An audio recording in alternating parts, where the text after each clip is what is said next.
Hello, I'm Nicole and I am the owner and founder of ElectroYogi Electrolysis in Los Angeles, a small personal care practice that recognizes and represents the LGBTQIA plus community as well as other vulnerable people on a daily basis as they embark on often life-changing journeys to remove their unwanted hair, which is a source of often great stress, trauma, embarrassment, and frustration to them.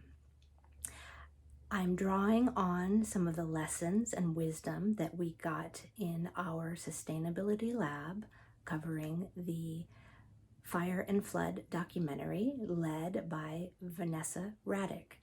And I am grateful to be here to share my 8 points that I hope to use and apply in my ongoing practice for people in the future. First of all, being an insider and an outsider.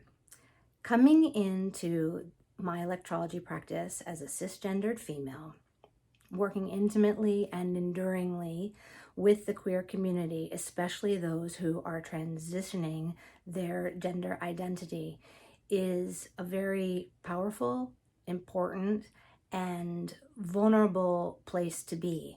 I don't expect to understand what it is like to go through those dramatic life changes and to feel that you are not oneself in your embodied presence. But I do know that it is my job to attempt to understand, first in the simple way of, as soon as someone walks into my office, knowing their pronouns and how they want to be referred and what they're going through in this moment in time. That is the first thing that I try to do as an outsider who's also on the inside, because I am helping them with this important life-changing business.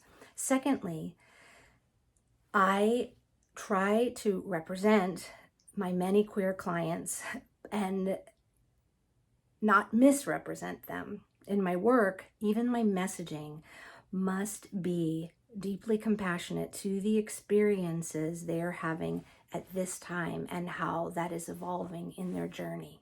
Because oftentimes people come to me, they've just started hormonal replacement therapy.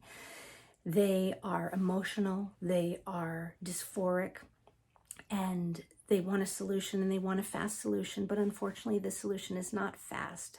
So my job, as much as to be their electrologist, is to also support them and hear them and help them understand that they are in a safe place as they go through their journey. Thirdly, when I think of representational justice for those who are feeling invisible, it's really interesting because often my clients want to be invisible until they can be themselves, until they can feel their true selves.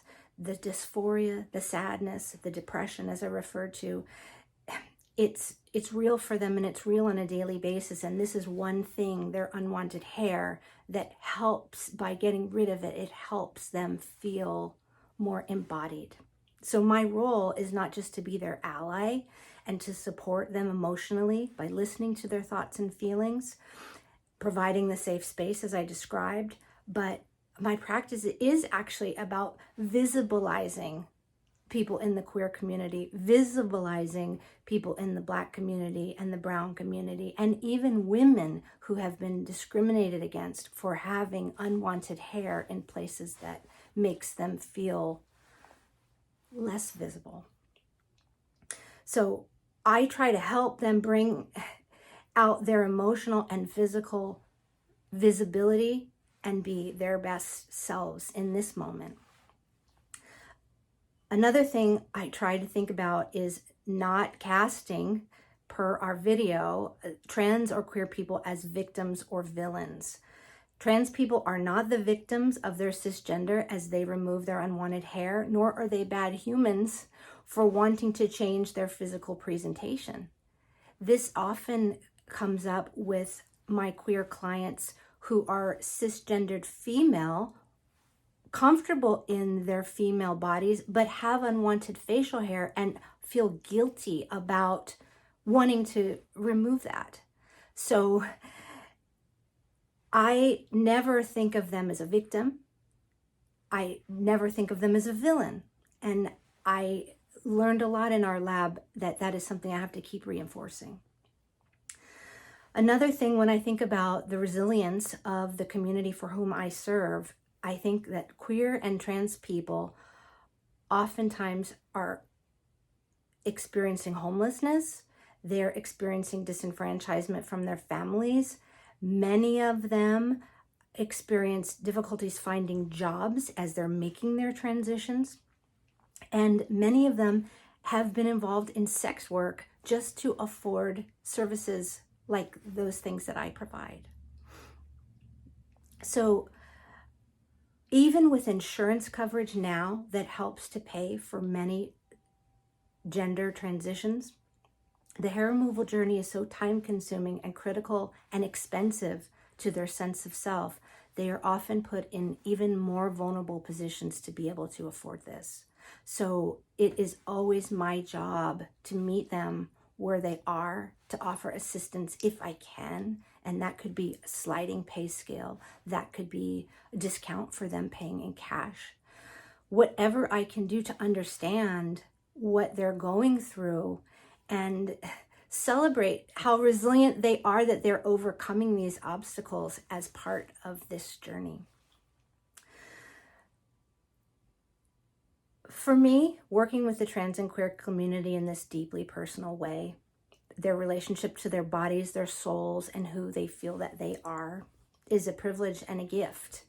I also think that through this class, I think of my approach to my work from a systems thinking and feeling perspective, that I have to advocate and nurture and support each factor of the system that is gender transitioning and affirmation, or Black women experiencing discrimination for having hair on their bodies, women at all experiencing discrimination and judgment for that. I also need to support, recognize, and represent queer people who want to remove their unwanted hair and not be judged by their own community for that. This happens sometimes, as I mentioned earlier, when cisgendered females who identify as queer then feel bad about wanting to remove their hair to feel more like themselves.